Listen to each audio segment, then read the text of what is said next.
On Saturday, the U.S. conducted a large-scale strike in Venezuela and arrested Nicolas Maduro and his wife, Celia Flores. But questions of the legality of this action and what's next for the United States have been on everyone's mind.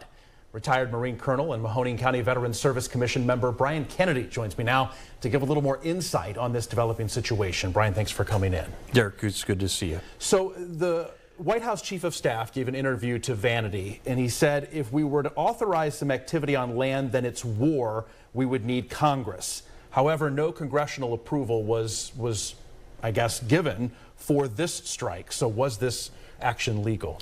Well, really, one has to go back to World War II, the last time that Congress ever authorized the United States to go to war.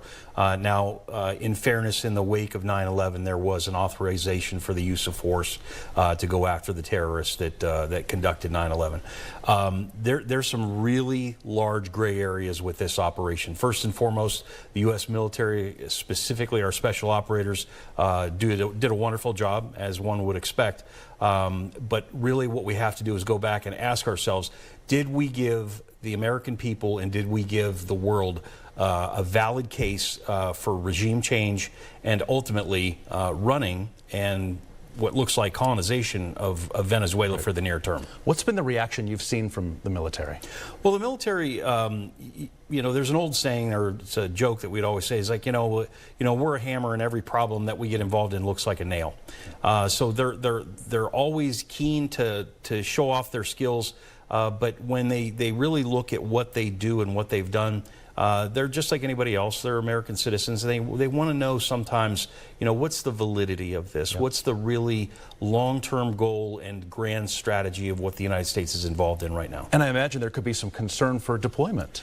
There's concerns for deployment, and ultimately the concern that I have right now is the most dangerous and the most likely course of action with the citizens of Venezuela is any opposition forces that decide that they want to, conduct an insurgency against U.S. forces that are in Venezuela, much like was done in Afghanistan, also much like was done in Iraq. So the real concern here is if we say there's going to be governance of Venezuela for some period of time, what danger is being incurred by the forces that are in Venezuela? And you lead me into my next question. The president said the U.S. will run Venezuela. In recent years, you know, there were military interventions in the Middle East, and that's escalated more than maybe helped maintain order. So the question now is long-term occupation justified? We don't know. We don't know if a long-term occupation is justified if we don't even know that an intervention with land forces was even justified. So really, if there's an insurgency within Venezuela, we own it. Right. We own it, and we're going to pay for it in blood and treasure like we do in any other engagement that we get involved in. So ultimately where we're at is we've been brought into a fight that could erupt in any hour. Right. Last question, I want to get to another topic and the discussion from people in the cabinet talking about the purchase of Greenland. Denmark has said we don't want it, but the president told the New York Times that the only international law he needs to follow is his own morality. Would military action to seize Greenland be legal?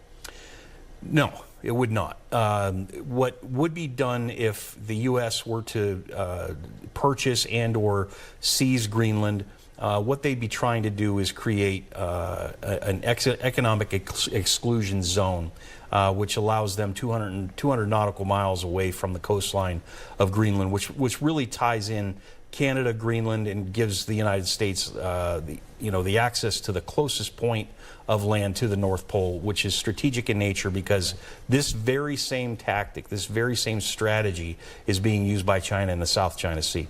And why they do this is if they create an island, which they do with a lot of debris, refuse, and material, is they'll create an island and say that's part of China, and then they go 200 miles in every direction, and they now say, I have rights to the resources. Well, I have a feeling that Venezuela and Greenland, these are topics we're going to be talking about for some time. Yes, I'll see you again real soon. I'm sure you will. Brian Kennedy, as always, pleasure to have you. Thank you, Derek.